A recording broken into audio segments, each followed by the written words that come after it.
Ele havia desistido de sorrir há tanto tempo que nem lembrava mais como era a sensação dos músculos do rosto se movendo daquele jeito. 10 anos, vivendo como sombra de si mesmo, cumprindo tarefas, respirando sem sentir, existindo sem viver. Até que uma mulher chegou naquela vila poeirenta do interior com olhos verdes que pareciam enxergar além da casca morta que ele tinha se tornado, e tudo começou a mudar de um jeito que assustava e aquecia ao mesmo tempo. Você já sentiu seu coração acordar depois de anos adormecido? Já teve medo de ser feliz de novo? Porque a felicidade dói quando você não está acostumado com ela.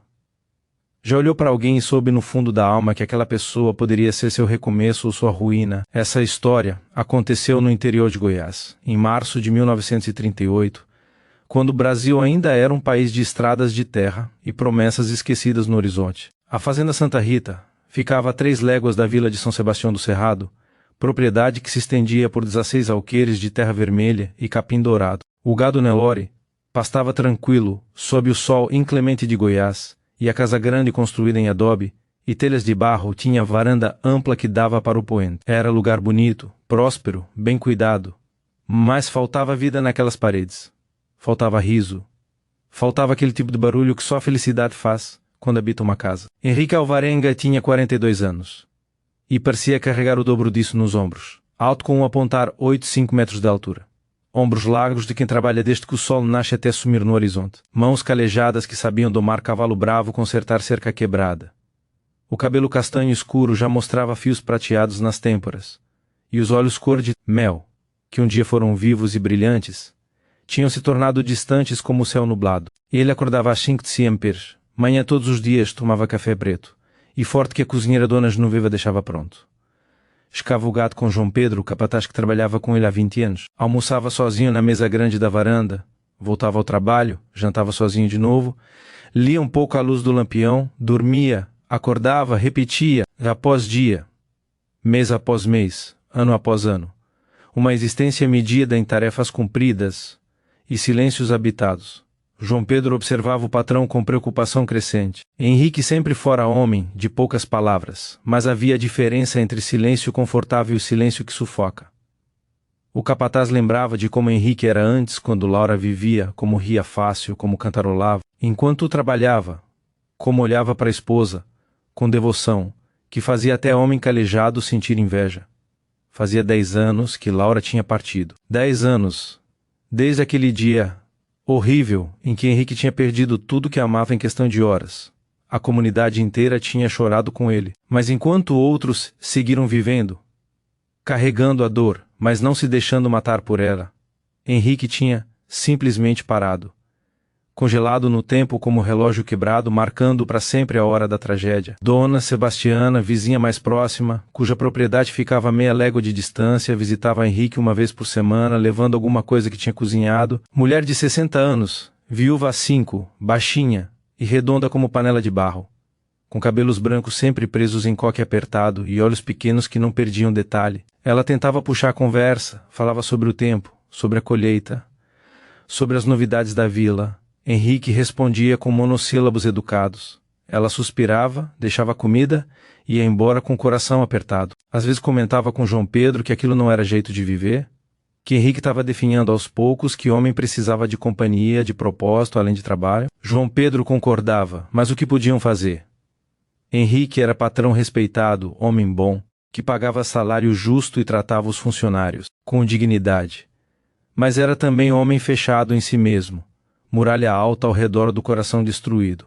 Março de 1938, chegou com chuvas tardias que lavaram o cerrado e deixaram tudo verde de novo. A vila de São Sebastião do Cerrado fervilhava com a notícia. Professora nova estava chegando para reabrir a escola que tinha fechado há 8 meses quando a antiga professora Dona Odete tinha falecido de pneumonia. A escola ficava na praça principal da vila, construção simples de tapa, pintada de branco com janelas azuis e telhado vermelho. Tinha uma sala grande onde as aulas aconteciam.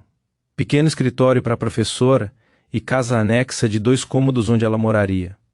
O lugar estava abandonado, portas rangendo, vidros sujos, mato crescendo no quintal. Mariana Carvalho chegou numa tarde de terça-feira, vindo de trem até Goiânia, e depois em caminhão de mudança, que cobrava caríssimo para fazer o trajeto até o interior. Ela tinha 36 anos. estatura média de um apontar 6-5 metros, cabelos castanho claros ondulados, que o vento bagunçava e ela nem se importava. Olhos verdes que brilhavam com curiosidade por tudo que via. Trazia 2 malas de roupa, uma caixa de livros, e coração pesado de memórias que queria deixar para trás.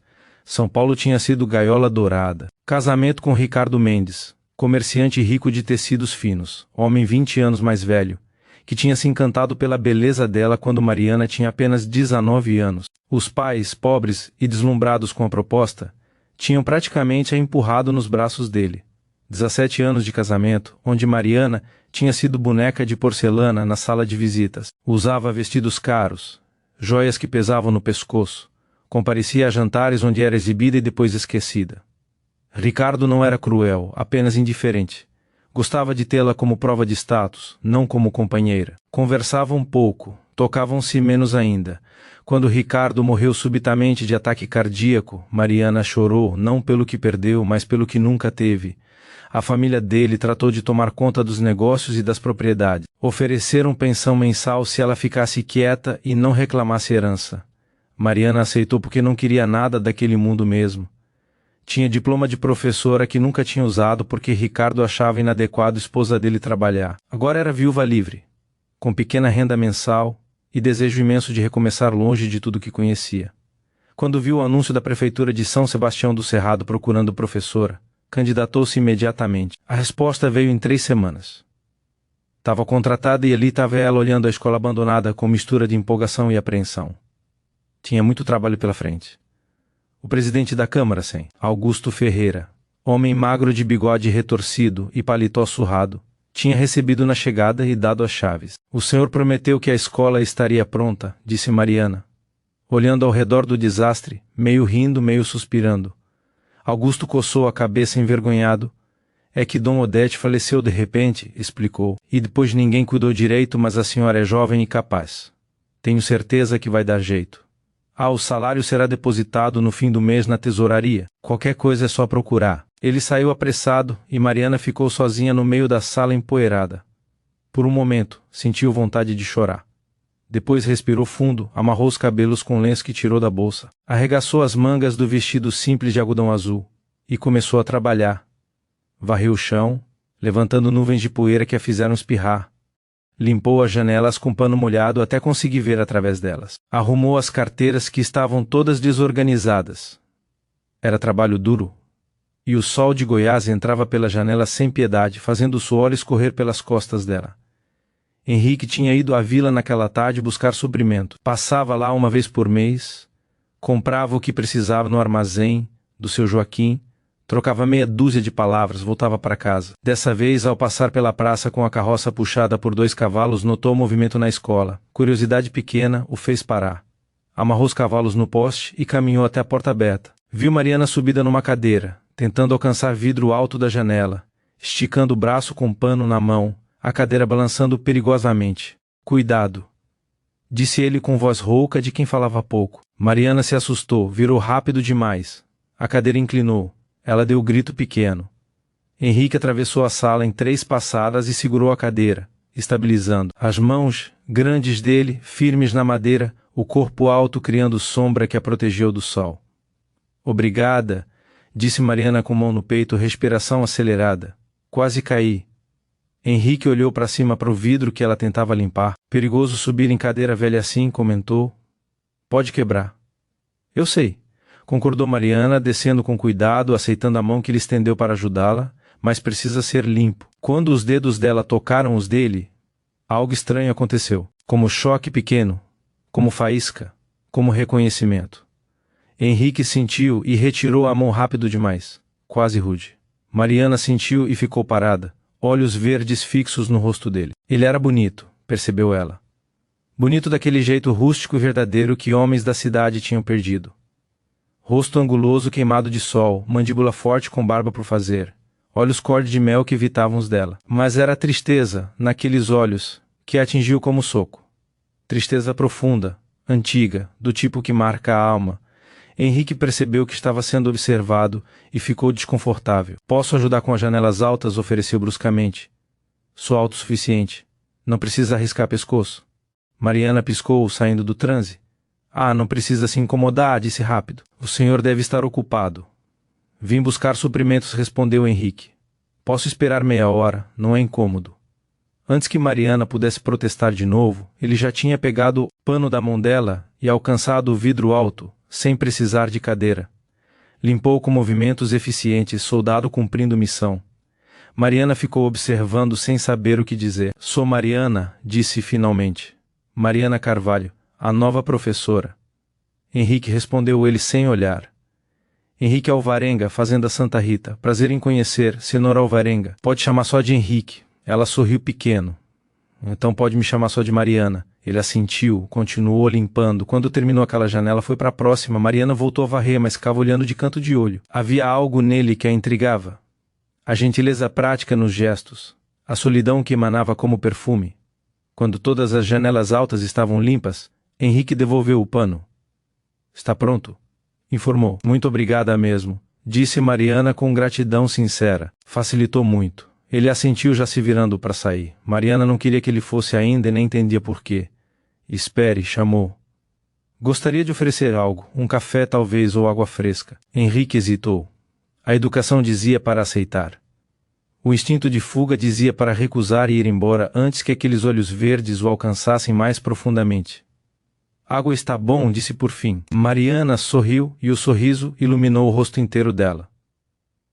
Estava com o rosto sujo de poeira, cabelos bagunçados, vestido amarrotado de suor, mas mesmo assim havia beleza natural nela que fazia a homem olhar duas vezes. Henrique percebeu e desviou os olhos rápido, desconfortável com o que tinha sentido. Ela trouxe caneca de água do poço que ficava no quintal da escola. A água estava fresca e boa. Henrique bebeu em goles grandes, grato. Devolveu a caneca. Obrigado, disse. Imagina, respondeu Mariana. Eu que agradeço a ajuda. Acho que sozinha ia levar o dia todo. Quando planeja abrir a escola? Perguntou Henrique, surpreso consigo mesmo, por prolongar a conversa. Semana que vem, se conseguir deixar tudo pronto, explicou Mariana.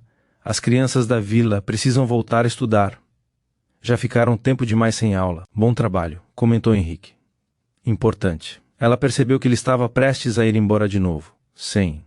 Henrique chamou de novo. Ele virou. Mariana mordeu o lábio. Depois perguntou, o senhor conhece alguém que venda leite e ovos? Vou precisar para o café da manhã que daremos às crianças. Eu forneço, respondeu Henrique antes de pensar. A fazenda tem produção extra. Posso mandar toda semana mesmo? Os olhos dela brilharam. Quanto custa? Henrique pensou rápido. Não custa nada, decidiu. É para as crianças. Considere doação. Não protestou Mariana. Não posso aceitar de graça. O senhor precisa receber. Tenho mais do que preciso, disse Henrique com simplicidade honesta. E escola é importante, deixa assim. Mariana o estudou, tentando entender aquele homem, forte, mas gentil, generoso, mas distante, triste, mas tentando ajudar mesmo assim. Então muito obrigada, disse suavemente, é bondade grande. Henrique apenas acenou com a cabeça. Virou e saiu antes que ela pudesse dizer mais alguma coisa. Montou na carroça, pegou as rédeas, partiu, mas durante todo o caminho de volta, pensou nos olhos verdes dela, e isso o assustou mais do que qualquer tempestade. Mariana ficou parada na porta da escola, observando a carroça desaparecer na estrada de terra. Algo tinha acontecido naquele encontro.